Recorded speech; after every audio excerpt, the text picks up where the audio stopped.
No response yet from North Korea on talks with the US. South Korea says it has not received a response from Pyongyang on a summit between North Korean leader Kim Jong-un and US President Donald Trump. In a surprise development, Mr. Trump on Friday accepted North Korea's invitation to direct talks. South Korean officials said Mr. Kim was prepared to give up his nuclear weapons. Details on the planned talks remain vague, with no agreement yet on the location or agenda. Analysts are skeptical about what can be achieved through talks given the complexity of the issues involved.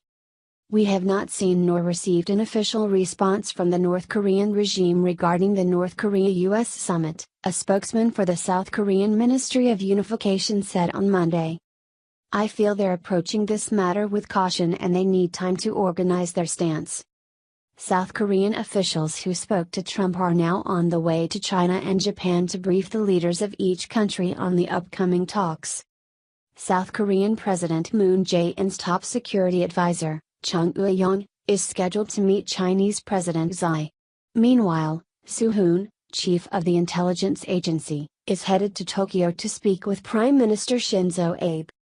The surprise proposal for the summit comes after more than a year of heated rhetoric between North Korea and the US, and global concern that the hostilities might escalate into military confrontation. North Korea has conducted several nuclear tests over the past year and developed long-distance missiles it says can carry nuclear bombs as far as the US mainland. Talks between the countries would mark an unprecedented step in the conflict as no sitting US president has ever met with a North Korean leader. Still, details of the meeting remain unclear.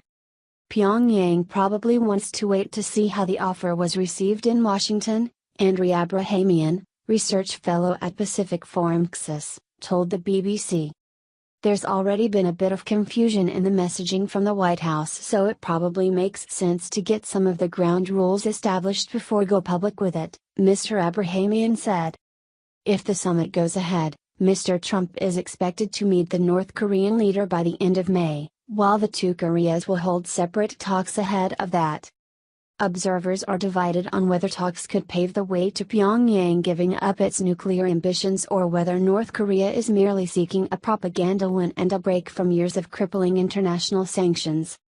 Their short-term objectives will be to get some relief from the sanctions, Mr. Abrahamian said. Many pundits seem vexed that Kim Jong-un will use a summit for propaganda. This should not be a big concern. It doesn't mean that the United States is giving approval to its political system, human rights record or weapons programs, he added.